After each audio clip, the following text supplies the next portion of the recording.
On today's episode of the Buckeye Roast, black stripes are coming off, and the crew breaks down which freshmen are making a very early impact, including Riley Pettigrew and Devin Sanchez. We'll dive into interviews with Arvell Reese and James Laurinaitis, who both say Pettigrew is ready right now. But who plays more snaps this year, Pettigrew or Sanchez? The crew breaks it down. Plus, Arvell says he's at the 244 and moving all over the defense. Could we see him and CJ Hicks blitz together, or is this just some preseason smoke? And to wrap it up, a fun one. If you pick one song to play heading into the fourth quarter, what is your choice? I'm Chris Drew. This is the Buckeye Roast with Ron and Q right here on Dead Air Sports.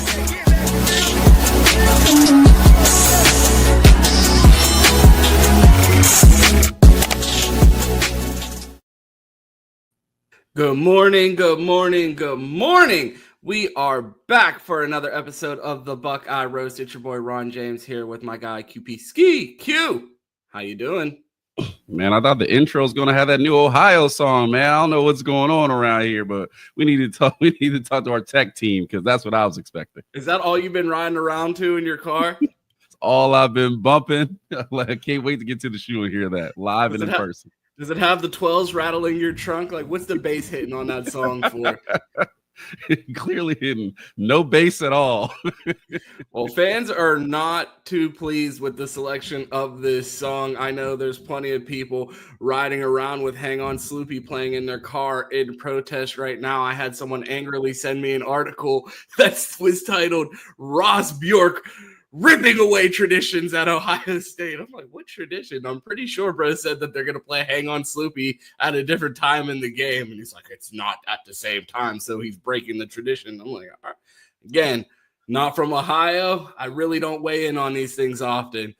How can I eat my cheese and drink my wine without Snoopy playing in the quarter?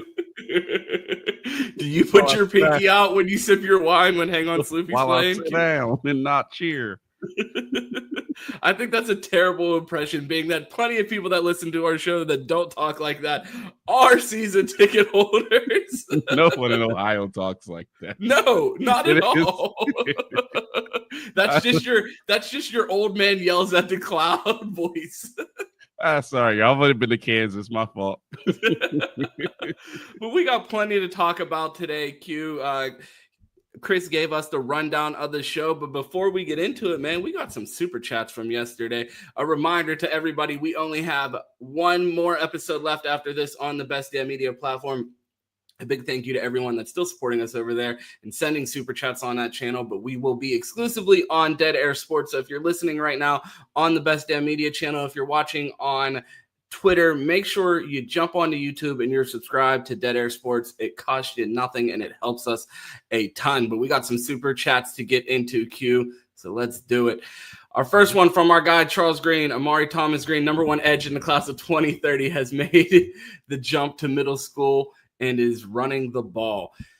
Q, we're going to need an update because if he's in middle school, I'm guessing his team name's changed, and that's, Amari Thomas Green. That's the official team of the Buckeye Roast. It's the only youth sports league team that we support around here. So we got to get an update, maybe get a jersey to show on the show.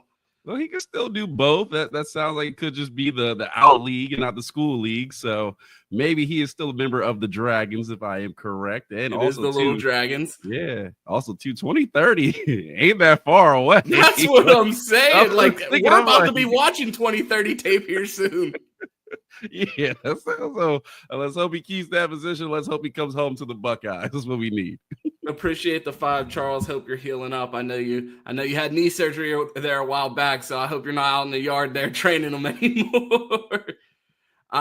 Shout out to our guy Mike Green. Thanks for the 2. Philip Bell reminds me of Golden Tate. I told you, Q. The praise has been effusive about Philip Bell. Yeah, I mean, a guy I also can join the club. I'm massively underrated coming in. I saw his tape, and I was like, okay, he looks solid, but it's hard when you go from watching 5 stars and 5 stars of guys doing crazy stuff to like a solid receiver. But obviously, he said, hey, man, y'all haven't seen nothing yet. Came to camp, leveled up, is getting a lot better. So I'm excited about Philip Bell, my underrated guy of camp so far. Super excited. Shout out to Mike Green. Thanks for the 2. Another one. Shout out Juck. Yeah, a big thank you to Juck for coming on the show yesterday. If you missed that episode, be sure to tune in to yesterday's episode, which featured our guy Juck of Juck on Bucks. A big thank you to him. And yeah, more Phillip Bell praise. Yeah, this reminds me back when I said coming in that Denzel Ward should have been a 5-star when he got to Ohio Stadium. So, I feel you on that one. Thanks for the 2. Oh, skipped one. Alpha Male, thanks for the 2. Ron, QP Ski back. So the season is back. Go Bucks. You know it. Glad to be back here every day right here on Dead Air Sports, Monday through Friday at 8 a.m. Be sure to tune in and make sure you don't miss Friday's episodes because we will actually be live. Yeah, we'll be here, man. So good to see you, Alpha Male, man. Missed you. Another one from Mike Green. Q. You already know the deal here, so I'm going to leave this one up to you. Kaden Dixon-Wyatt's mom said she has to be able to watch the games on the field. Is she tripping or nah? This is an SFE. This is an SFE family member right here, so I'm going to go with if Mama Dixon-Wyatt wants to be on the sidelines, get her a throne. If she wants to be down on the sidelines, get her down there. Q, what are your thoughts? Well, luckily for her, we haven't had renovations in about 100 years, but I did hear they're putting some press boxes on the field, so we might be able to make that happen and get her in with the high class of Ohio. So as Q noted there, Ross Bjork is making additions to I believe it's the south end of the stadium, and they're adding boxes to the field levels. So I guess she's not tripping. She probably heard about those boxes and said, right over there is where I'll be sitting. And I don't blame her. Yeah, not quite to the tune of $700 million, but they spent $7 million to get a couple boxes. So we're good to go. Actually, I have one more comment that we need to get to, Q, because we asked people to leave. Whoops. That's my favorite view of the show. We're all over the place here. I quit. Fired. We've been asking people to leave comments on the Dead Air Sports channel, and we will address them in the morning where we address the super chat section as well. So if you have a comment, if you have a question for us and you want us to talk about it on the show, make sure you leave it in the comments on Dead Air Sports. Q, our guy Doug Shepard's been supporting us since season 1, covering the Buckeyes, always in the comments every day, always leaving his thoughts, always supporting us live. We appreciate him. He said after Ryan Day wins a few more championships, build a Ryan Day practice facility. I think that's in reference to the idea that we are going to continue to do renovations to the Woody instead of getting a new building. So I think Doug's saying we're holding out for the new Ryan Day practice facility after his 5th championship in 2035. Yeah, I don't know if that'll happen. We might get a Keaton Bailey practice facility when he eventually takes over after Ryan Day and runs up 6 titles at Ohio. So, maybe we'll get it then. But, hey, man, one can dream. Yeah, or let the MG boys tell it when MG is the head coach of the Buckeyes. And we're building the Ryan Day practice facility. We're completely off the rails. I'm just going to play the music so we can get started here. Good song, man.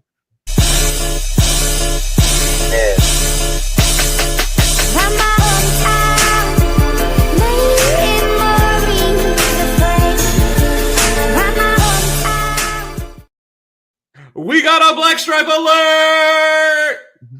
How would you rate my impression? You gotta lose your voice a little more. We got a black stripe alert! We actually have 4 of them, Q. 4 black stripe alerts and probably a few shattered eardrums after I just screamed into the microphone for everybody watching at 8:08 this morning.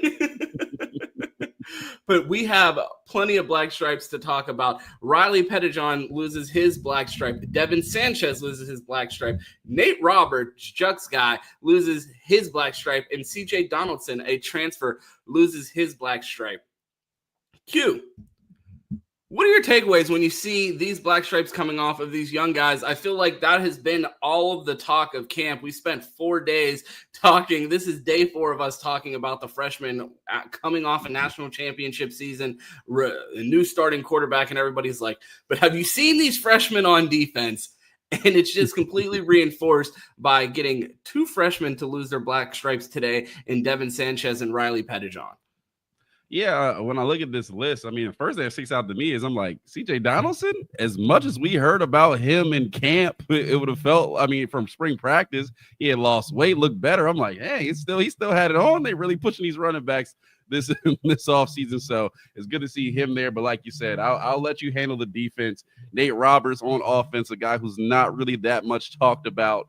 But obviously he's coming in, he's made an impact, and he's truly a Buckeye now. So it's good to see. I mean, that tight end room has a ton of talent. I'm really interested to see what Coach Key does with this room. Knock on wood, Jelani Thurman, All-American year. But if that does not happen, we got Nate Roberts coming down the pipeline to step up next season. So I'm happy. I'll let you handle the guys on defense. Yeah, my camp takeaway on day one was good luck keeping Devin Sanchez off the field. And we had an interview with Coach Laurinaitis yesterday and with the linebackers, and everybody's talking about Riley Pettigrew is going to be on the field as well. It's looking like we're going to see both freshmen contribute absolutely in special teams, but it seems like there's going to be a concerted effort to get both of these guys on the field and early. We're going to talk about Riley Pettigrew a little bit more later, but even with how loaded this room is, I feel like seeing Devin Sanchez's black stripe come off this early into camp with plenty of time to continue to compete and show why he deserves to get on the field. I wouldn't be surprised within the next couple of weeks, especially when you talk to Coach Walton and you hear from the corners, if you don't hear something similar about Devin Sanchez and the possibility of him getting on the field as early as Texas. Yeah, I mean, I wouldn't be surprised. And Coach Walt is a guy who likes to rotate and place them. So I'm looking forward to seeing Devin Sanchez sooner or later. We got to get Laurinaitis. I got a little beef with him from last season, but we'll talk about that in a second. Yeah, I mean, we might as well jump right into it. I don't know what your beef is with him. I honestly don't have a beef with him. He has a beef with me. It's a love triangle. I got a beef with him. He has a beef with you. He has a beef with me that I don't know about yet. I blame Caamp. I feel like Caamp is the reason he started the Free CJ Hicks campaign, and I feel like I've just been wearing it since then. What's your beef? This is news to me. Okay, so Chris teased it in the intro. We talk about who's going to play more this season, Devin Sanchez or Riley Pettigrew. When I look at the linebacker room and I say, okay, Sonny Styles, Arvell Reese, we know what they are. Arvell Reese was the Riley Pettigrew of last season. I mean, you felt like he came over and all you heard in camp, like he won camp MVP in one of the scrimmages. All you heard was Arvell Reese this, Arvell Reese that. Then he steps on the field in game one. It's like, oh, everything they talked about is true. And then it was like, okay, let's hide him until next season. So it felt like, you know, he was everything he was cracked up to be and still was not able to crack the field down the stretch. Obviously, Cody Simon started playing out of his mind later as the season went on, and Sonny Styles got a lot better. Starting NFL linebacker Cody Simon. I digress. So upgrade, but it felt like Arvell Reese was going to play a lot more than he did last season. So when I look at Riley Pettigrew, I say, hey, like, unless Matt P is going to go in there and say, play this guy and play him a lot, I don't know if our expectations for Riley Pettigrew will be quite met this season. It's funny that you bring up the love triangle, and it's because if you ask everybody who's James Laurinaitis' favorite, they all say someone different. And I was at the Ryan Day luncheon, and they asked, who is the coach's pet? And of the players up there, they all said Payton Pierce. But then if you remember, Payton Pierce did an interview last year when they asked him to do an impression of James Laurinaitis, and his impression of James Laurinaitis was talking about how great Arvell Reese is. And then you see James Laurinaitis talking the interview today, and he's talking about how great Riley Pettigrew is. It just goes to show you how absolutely loaded this linebacker room is and how comfortable they are with these guys. And I feel like it is going to be able to allow Matt Patricia to open up his tool chest as far as using all of these guys the way that he sees fit.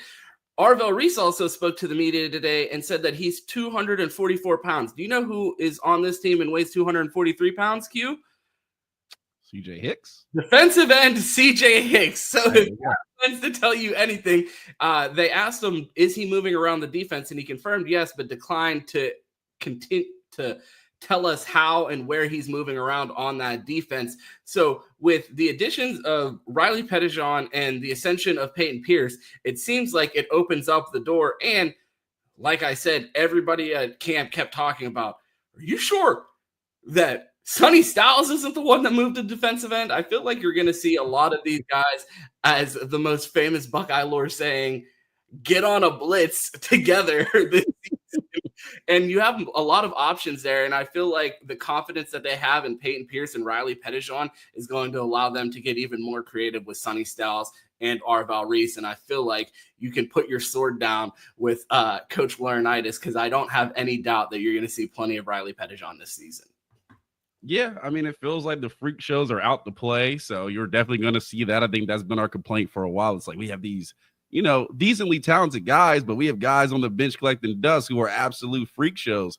Well, now they're here and time has come, so no one's no longer holding them back. I mean, Cody Simon started it last year, being the freak show who sat for a little bit and kind of broke through. So it's exciting. I mean, Payton Pierce coming up. I'm interested to see what he's going to do. That's a guy we hear about a lot. We haven't seen it on the field yet, but with all this talk, I'm ready to see it. I don't want no more practice All-Americans. I want to see it on the field. So I'm going to see where this linebacker room goes, and I do hope we get a lot of Riley Pettigrew because I want to see him too. As Chris teased in the open, we wanted to discuss which one of these dynamic freshmen on defense do you think is going to play more? Both of them immensely talented, and we've heard the great reviews about both of these players. They're both in two of the most loaded rooms in America, and it still seems like both of them are going to find a way on the field. Do you think either one of them has the edge over the other when it comes to a path to the field, just given the circumstances in front of them when you look at the depth chart? Yeah, fortunately for one of them, he might be the biggest freak show in his position group, and that is Devin Sanchez. You feel like last year when Aaron Scott and Bryce West came in, you looked at that in front of him and you're like, ooh, yeah, good luck playing, because the guys in front of you are pretty stacked. They have been here for a while. Now, Jermaine Matthews finally steps up. He's probably the other freak show out at corner. I mean, like Iggy too, he's more physical. But as far as strictly corner ability, you feel like Devin Sanchez might be the most talented one out the group. And I mean, Jermaine Matthews has something to say about that, as he should. But it's going to be really hard, especially when he's got size and ability, maybe over a guy like Aaron Scott and over a guy like Bryce West. It looks like he's built for the position. I mean, you remember back in the day, every corner was 6'1", 190. Walking in and looked like they all came out of factory. I mean, Devin Sanchez looked like they hit the knob up just a little bit more and brought him out the same factory. So I think he has a clear path to the field, and I think he will be in the rotation because that's what Coach Walt does. Yeah, I wouldn't say a clear path, but I do feel like Coach Walt has a much shorter leash in his room. If you go out there, he will yank you right off that field, and you will disappear. And they'll list you as a starter on the they'll list you as a starter on the depth chart, and then you won't be starting. So I feel like Coach Walt is way more comfortable with pulling someone out and playing younger guys. You saw Bryce West get reps throughout the national championship run. You saw Denzel Burke start as a true freshman. I just feel like there's a better chance of Devin Sanchez getting an opportunity early, and especially if he continues to ball out in practice, I think he might get a bigger opportunity just because, I mean, we watched Tommy play a full game against Michigan with no thumbs out there. So I think I feel like we're going to see more rotation this year, but I do think that that's going to be the harder room to get on the field in. Yeah, you remember that? You remember that Brown special where there was Jarvis Landry and he was like, if you hurt, it don't matter. You still got to practice. Well, that was James Laurinaitis' motto, because even if you had a broken arm or leg, you were still going to play in the game if you were listed as a starter. Tommy really went out there with no hands and was like, I'm going to try it. I got this. Shout out to Tommy, Buckeye legend. What else do we have from the interviews today? Arvell Reese talked today, and again, talked about Riley Pettigrew, reiterated what James Laurinaitis said as far as completely ready to play. I wanted to ask you, we teased the idea of Riley Pettigrew, Payton Pierce having an opportunity to play because they're going to move Sonny Styles and Arvell Reese around. How much is this preseason talk, and how much do you think this is actually going to happen on the field? We've already seen Caleb Downs at nickel, the first shakeup of the defense. We've seen it with our own eyes. We know it's actually happening. we heard about this mythical Jack creature that I mean, we had a Jack out there going crazy in the playoffs last year, but it isn't the one that Jim Knowles brought from Oklahoma State. Is this going to be like a mythical idea where they talk about what was the – oh, man, Q, you got to help me out. Before we were on the show, what was the mythical position before the Jack here? Oh, the bullet. The bullet. That's what it was. So I was like, are we creating a new mythical position at Ohio State where we talk about how exotic these looks are going to get from Matt Patricia? Or do you believe that we're actually going to see a lot of exotic looks from this defense? Well, I am still upset with Jim Knowles because he had a list of positions, but my favorite name on his defense was the cash position at linebacker. An athlete who can just see. We never saw it. I don't know if Steel Chambers was the cash position. I certainly hope not.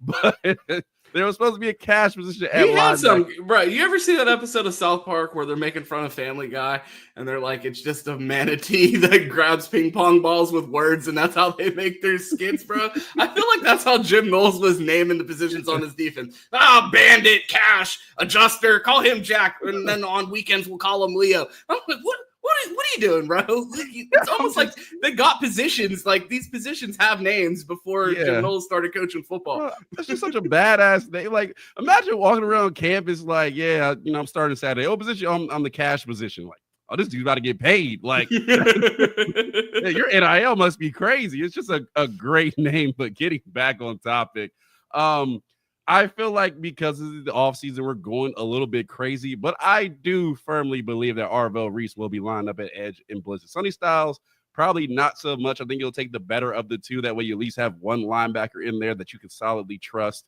and maybe a backup guy to kind of cut his teeth a little bit. I think Arvell Reese will be there. Obviously, you have CJ Hicks, who's a guy who has to find some level of role. Matt P's been doing his PR, so you feel like he will be naturally on the edge. So I think that other position that Sonny Styles would have done if you didn't have another guy like that laying around.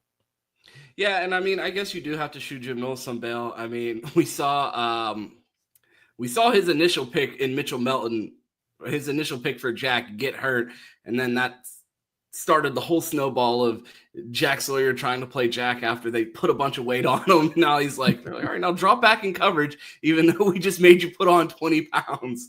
So, I mean, I'm excited to see what Matt Patricia does, and I hope that it's not all just off-season talk.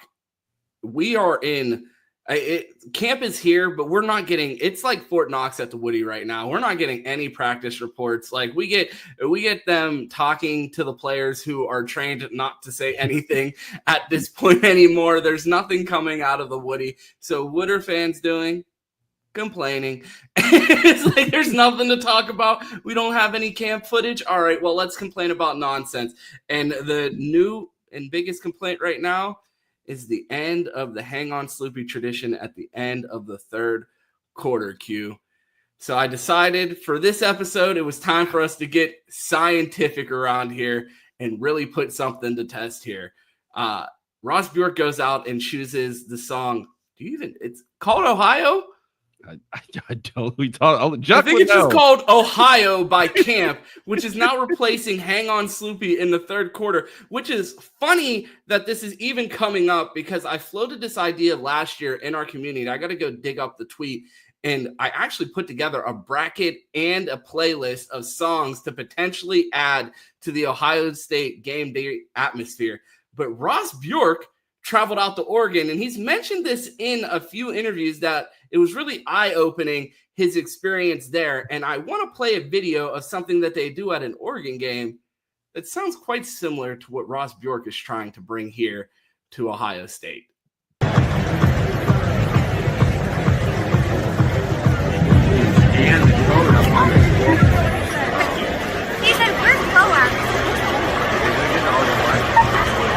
Headed out down Interstate 5. My money was all spent, but I felt so alive. I was chasing down the dream, like you always start with you. But the evergreens and caffeine still remind me of you.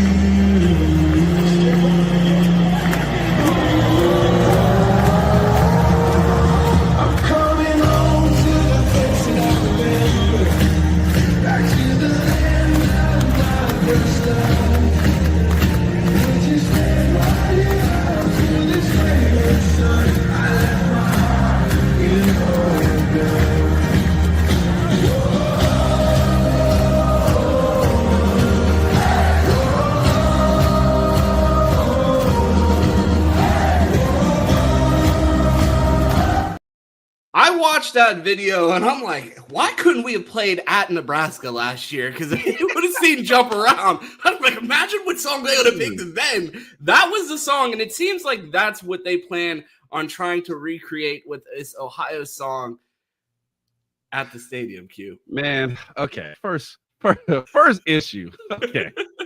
Ross Bjork, AD of Texas A&M, which has been the SEC for how long now? Giggle.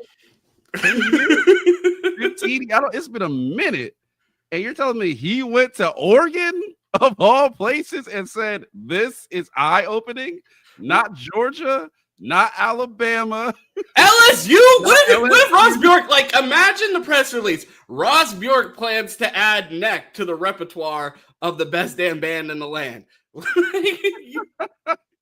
So that's my first issue there. Number two, that does fit. It seems like that's already what Ohio Stadium is like at the beginning of the fourth quarter. It's one of those songs where, like, everybody who's older knows it, can cheer and sing along. But is that really what Ohio State is missing? Is that really what they're missing? Apparently, they needed a song that they could slow clap along to. And that's like, I mean, we've been talking about the stadium atmosphere for years, and never once did I say, you know what we need? A folk song that we can clap along to. I'm sure we have a nice repertoire about. You have a playlist. I'm sure they have 1,000 song playlists of those to go off of. Man, I think Ohio State needs to, open up their athletic department, put some budget aside, and hire an entertainment coordinator for the Ohio State football program.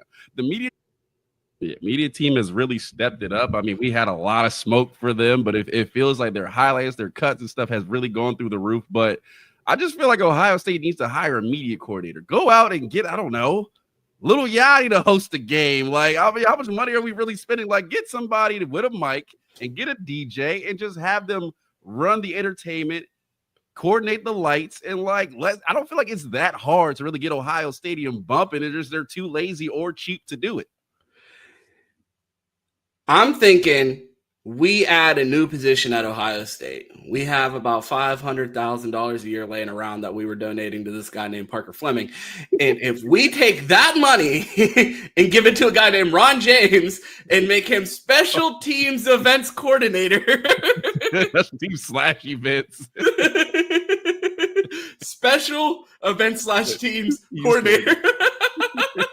New title at Ohio State. So I figured we would run an experiment, Q. I had a minute-long highlight clip, and I said, I'm going to pick a song, you're going to pick a song, and then we're going to play this Caamp, Ohio song, and we're going to let the audience choose. Should Ron, Q, or Ross Bjork be the special events / teams coordinator at Ohio State?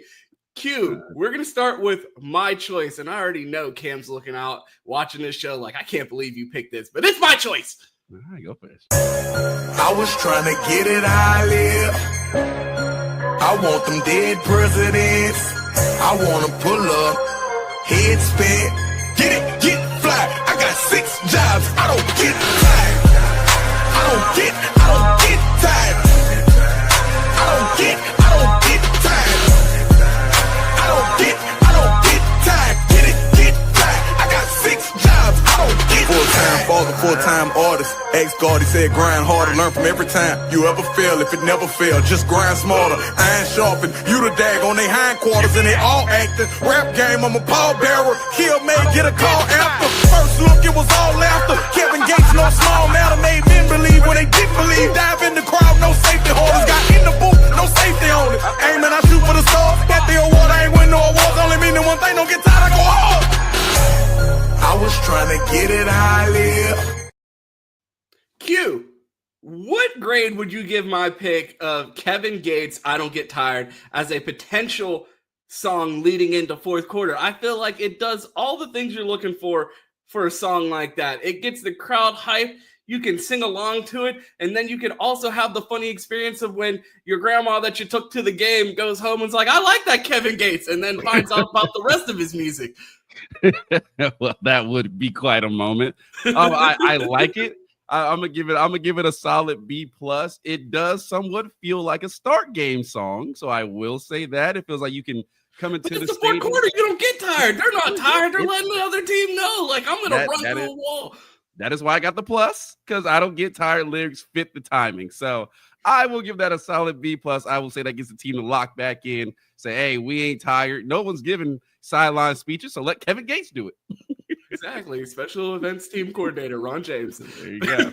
On to Q's pick. Let us know in the chat. We need you to pick. Do you want to go with Ron, Q, or Ross as your special events team coordinator? We also need grades, so put grades down there for each of our picks. Absolutely. On to Q's pick.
Not gonna lie, kind of want to punch a wall. I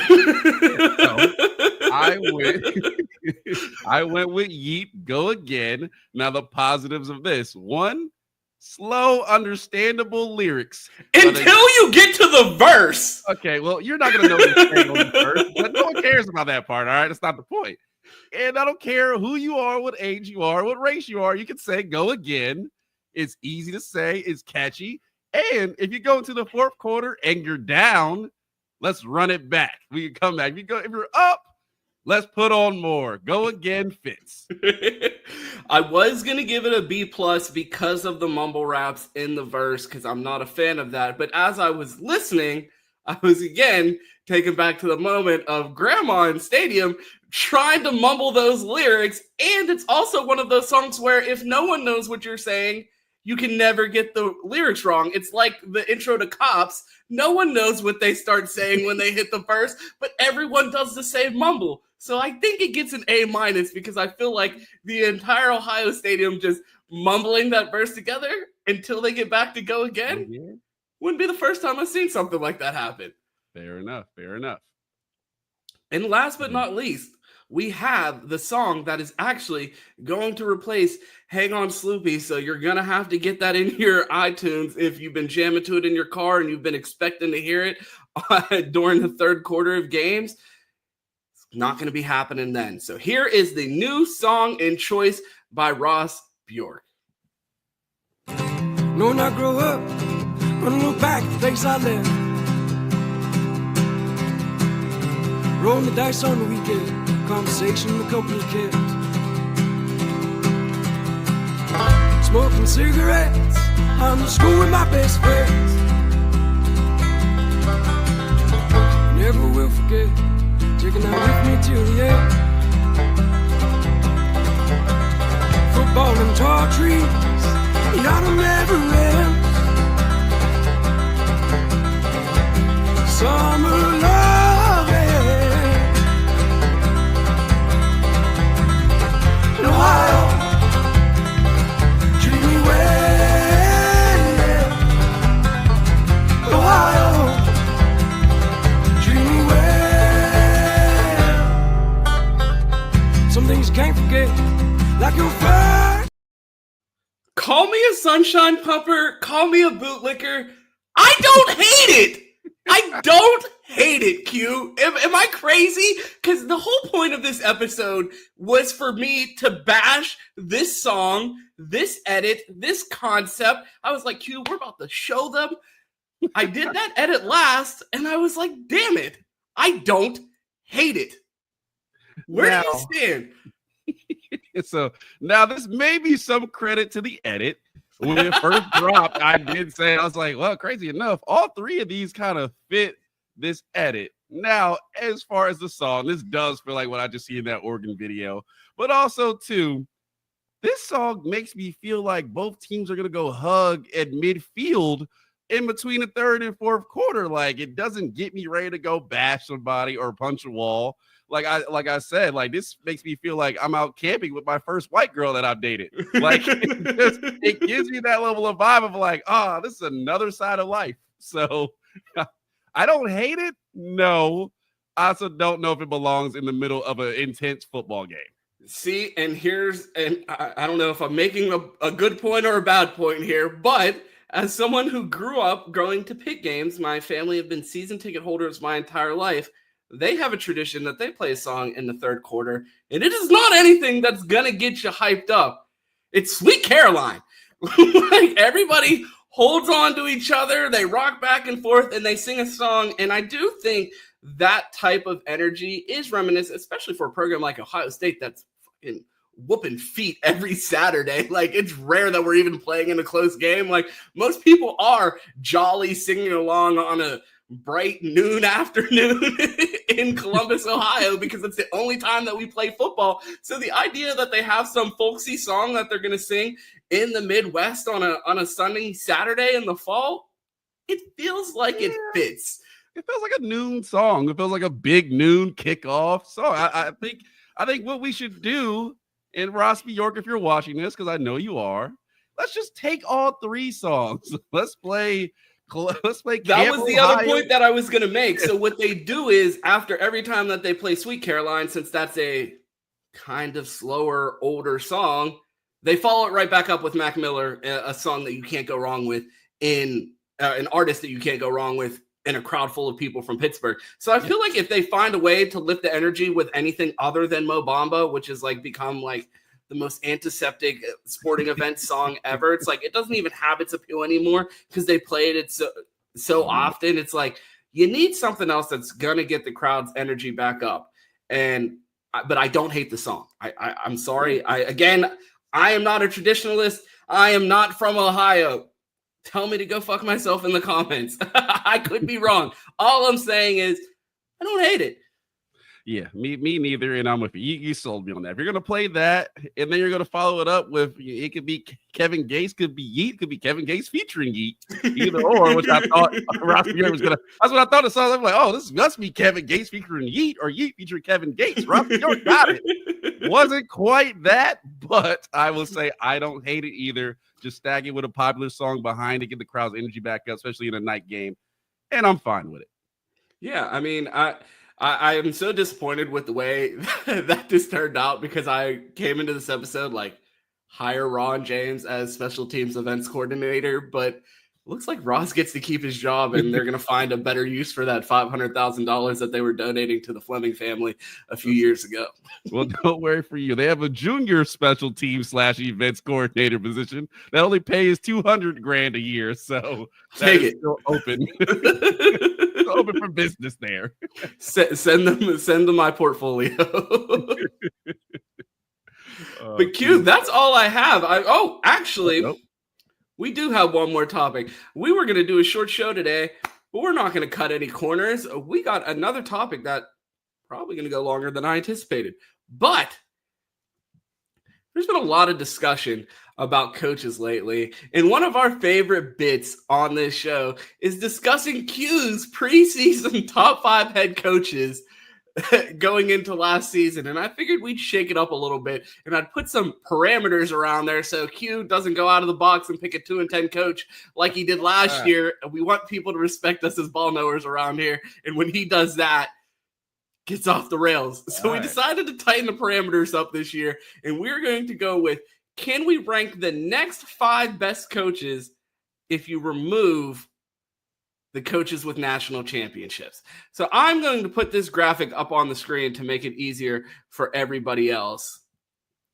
Q, when you look at this graphic, we're immediately erasing Kirby Smart, Ryan Day, and Dabo Swinney as national championship winners, and then we are also removing Brian Kelly and Kurt Cignetti because, duh.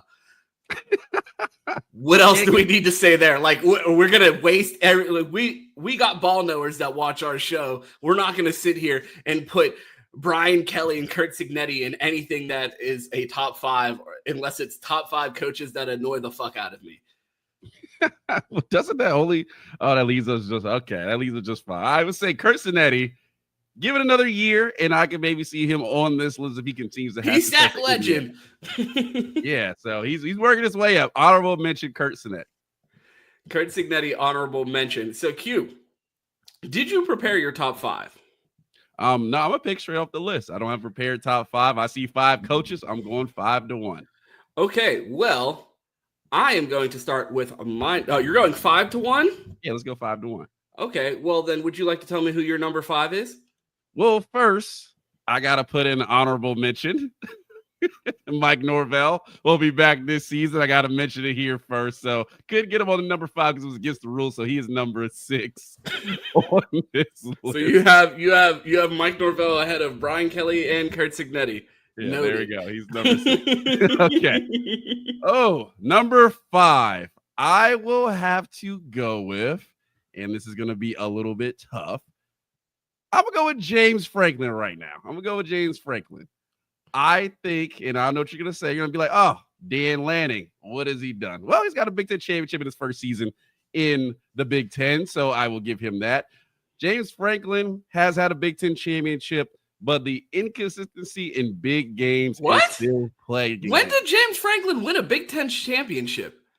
Did he win one? No. 20 what year was that? 2018? Let me look this up. Is that not James Franklin? I'm going to go look this up. Yeah, please go double check that. I believe James Franklin has a Big Ten. It was a bit ago, but I believe he has 2016. One. James Franklin, right? James Franklin. Okay, there we go. So I'm pretty sure, unless that was Bill O'Brien, I'm pretty sure that was James Franklin. I was really drunk that year, so I probably didn't even remember. That year. Not even that weekend. No, that year. That entire year. 2016. That was fun. There we go. So I'm going to go with James Franklin at number 5. Has a chance to jump to the top of this list if he can prove everybody what they're saying about Penn State in the preseason, but that's going to be my number 5 pick. James Franklin's number 5, and it has nothing to do with football. I refuse to rank him any higher. I would rank him lower if I could have had more choices. But how dare he go up on the microphone at Big Ten Media Day and talk about not wanting the Big Ten Media Day to be in Las Vegas. Excuse me, sir. As someone that loves anytime their work pays for them to go anywhere, like, I promise you, everyone that's there on a free trip is much happier to be in Vegas than they are at St. Elmo's in Indianapolis. Like, get the fuck out of here. Like, be serious. James Franklin at number 5 for being very unserious at Media Day. Q, who is your number 4 coach out of these options? Okay, so last year I was told, is he strictly for vibes? He goes out, he wins the Big Ten, he proves that outside the playoffs, pretty formidable team. Now, unfortunately for him, this offseason has been an absolute train wreck of PR for Dan Lanning. So I would have him higher. He's Big Ten coach. I would love to put him higher. But for right now, I'd have to say Dan Lanning could be at the bottom with James Franklin at number 4 on my list. Q, you're making me change my list right now because after you just reminded me that Dan Lanning jumped in a pool with a recruit that flipped 10 days later, he has to drop on my list. I had the initial ranking set, and I thought I had it right. Down the spot after that mention. But still ahead of this coach right here, I have Kalen DeBoer at number 4 personally. I felt like he was left a Ferrari at Alabama and forgot to change the oil. I don't know what you say about last season. All of the born on third base talk about Ryan Day, and then watching what Kalen DeBoer did at Alabama last year just makes you thankful for Ryan Day, who had us a play away from the national championship and then in the national championship the following year in year 2 as a head coach. So yeah, I'm going to go with Kalen DeBoer at 4. There we go. So that's a solid choice. I could see it, and actually, that is my number 3 coach, Kalen DeBoer. Can't put him below Dan Lanning because he's already proved he can beat Dan Lanning on the field with lesser talent, as he did at Washington and made a national championship appearance. Not the best at Alabama in the first season, but it is his first season, and he did beat Kirby Smart. So Kalen DeBoer, expect big things from him. He's got his OC back now, so we'll see if he can get the quarterback play up to snuff. But I still think Kalen DeBoer is a guy who we can see in the top 5 in all coaches in college football next year and the years beyond. My number 3 coach is a new addition to the number 3 line because he just dropped a spot. Dan Lanning, a big fucking goofy, thought that he talk about landing, thinking or being on third and thinking he hit a triple. Bro thought the season ended after that regular season matchup, and Ryan Day got in the lab and said, "Jim Knowles, move aside. I'll run the fucking defense if I have to," and put him in a pack. And it's funny to see Dan Lanning out there on the trail this year because what we heard on the trail the year before was his big claim to fame, and his recruiting tactic that he used during the season was, "Look what I did to Ryan Day. I'm coming for the Big Ten." Not no more, bro. You better work on a new pitch because that ain't working anymore. Don't talk about my coach like that. Only I can. So I am going to put Dan Lanning at 3. I had him higher, but then Q reminded me of his offseason shenanigans, and I just had enough.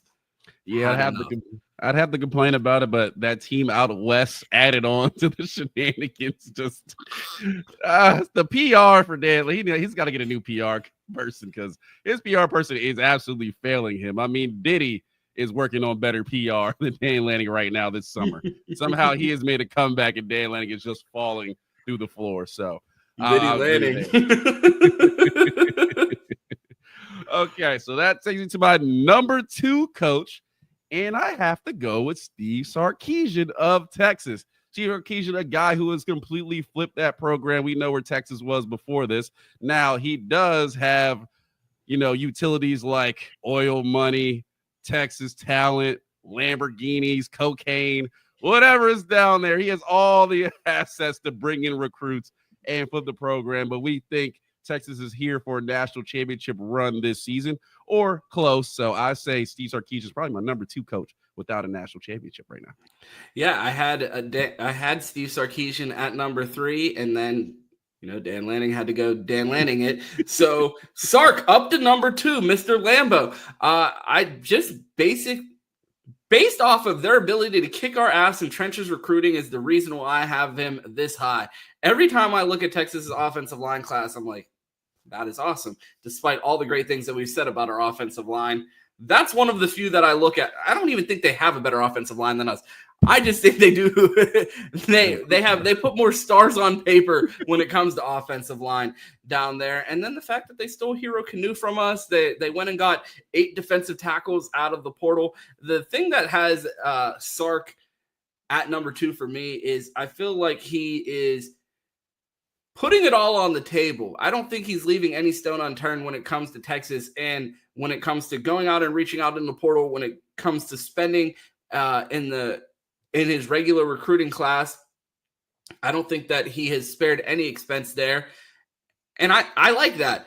That's something that I want from my coach, a coach that can get the money out of the boosters, a coach that is willing to step over the gray lines in this murky landscape of NIL. And it felt like Texas never took their foot off the gas this year when it came to spending in recruiting. So, and then you saw they were within a possession of the Buckeyes in the fourth quarter of the Cotton Bowl last year. They were right on the doorstep. I like what they're doing at the quarterback recruiting position, recruiting the quarterback position. And I mean, he's one of the greatest minds in college football when it comes to the offensive side of the ball. And that's why I have Sark at number 2. Q, it looks like we are in agreement on who the best coach in college football is without a national championship. Would you like to say his name? Sark made a good run for it, but he has not made the improvement that this guy, number 1, has made, and that is Marcus Freeman, Ohio State alumni at Notre Dame now. In Indiana. Are you talking about program improvement or hairline improvement? Both, obviously. Marcus Freeman hairline goes nowhere, and he always shows up with more kids. So, it went somewhere, but it came back. Well, wherever he went to the same guy as Elon, because his hairline is certainly crispy right now. But Marcus Freeman certainly cooked last season, got his team over the hump, where Brian Kelly, another guy at the bottom of this list, not even our list, but just the bottom of this general list, couldn't do. Up here in the North, having a lot of talent, goes and beats Kirby Smart, just like our guy Kalen DeBoer, does that on the field. And yeah, like you said, he was maybe a possession away from making the national championship a little more interesting, but obviously gets beat. But hey, they stuck in the game. They came back and fought through in the end, and you feel like with all the players they returned, they can get decent quarterback position. They are another team poised for a national championship run. So big shout out to Marcus Freeman for doing what he did. Absolutely. I mean, again, I'm going to give the most lazy analysis ever. He's a Buckeye. Like, what are we doing? Like, the two teams that he's most rumored to go to post Notre Dame, the Ohio State Buckeyes and Pittsburgh Steelers. Like, I am lying about Marcus Freeman until I'm no longer talking in front of a microphone. He is my guy unless he's playing the Buckeyes. Shout out to Marcus Freeman. You love to see a Buckeye out there going and put on. And, like, you know, we've seen plenty of people pound the table. People wanted Marcus Freeman to be the defensive coordinator here at Ohio State in years past. And look everything happens for a reason. And he's building one of the best programs in the country, despite Q just giving me the middle finger in the middle of the show. I just keep rolling because I'm a professional. But a big shout out to Marcus Freeman. It sounds like Q's assessment is a little insincere, being he flashed the middle finger while I was talking about Marcus Freeman. But I over here am a Buckeye supporter, and I support Marcus Freeman when he's not playing the Buckeyes. Clearly your nose cannot itch on this show, or I need to pick a better finger to scratch it. But I have to agree. I have nothing but respect for Marcus Freeman. Obviously, he's a Buckeye, but I think he's doing big things, and keep the money flowing up north. That's all I want to see. I want to see the North compete with the SEC so we can just go on Twitter and talk irrationally to these fans who are crazy. Irrational, capital E. Tomato with an E, baby. Oh, man, this freak over here always trying to add digits to his fruit. Give me Q. Tell the people where they can find you and where you're going to be adding E's to fruits and vegetables. That don't have them. A story for another day, man. Not hard to find. A City Boy Quentin on Twitter. Flyknit Johnson on Instagram. But you know where to find me Monday through Friday. Dead Air Sports. Make sure you subscribe. I thought you were going to say Feet Finder, Mr. Potatoes. Oh, not quite yet. Haven't dropped that low.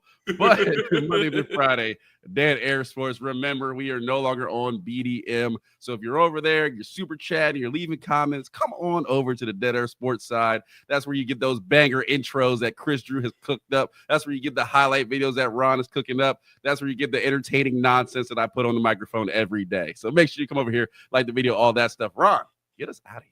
Yeah, we appreciate you guys. Tune in and subscribe at Dead Air Sports. It costs you absolutely nothing, and it'll keep Q off of Feet Finder. If we get our subs up, he keeps his socks on, and that's what we are looking for around here. We appreciate everybody tuning into the Buckeye Roast. If you want to find me, you could find me on Twitter. That's at 2Ts2_TEES. Right here on Dead Air Sports for the Buckeye Roast 5 days a week, Monday through Friday at 8 a.m. Make sure you're subscribed over here at Dead Air Sports. If you're watching on Twitter, when the show ends, come find us on YouTube. Make sure you subscribe to the channel. Throw a retweet on that video. When we do live shows, we can't do. I'm 5. I'm sorry. When we start going live, we can see when people repost it. So we also will give you a shout out when we're actually live and see that you repost the video. It does help us a ton. It costs you nothing. It is a huge help to us, and we really appreciate it. I am rambling, so I'm just going to get us out of here, Q. Go Bucks. You know how this thing ends. Apparently, I don't. Get behind the bench. Get behind the players, baby. Let's go. You know how this thing ends. It's always Go Bucks, and of course, OH. I-O.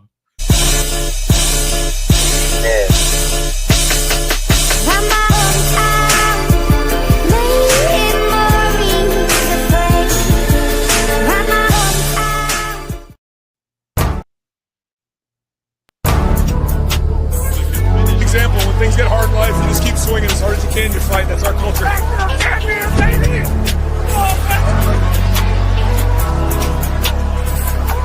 I promised you we had a plan. Remember that we talked about a plan? The plan was infallible. Part of that infallible plan is getting a team prepared, ready to go, so we start practice. Our coaches know what we got. And there's not one person in America I trusted more than Coach Mick and that staff. Think about this. 130 teams in it today, they report,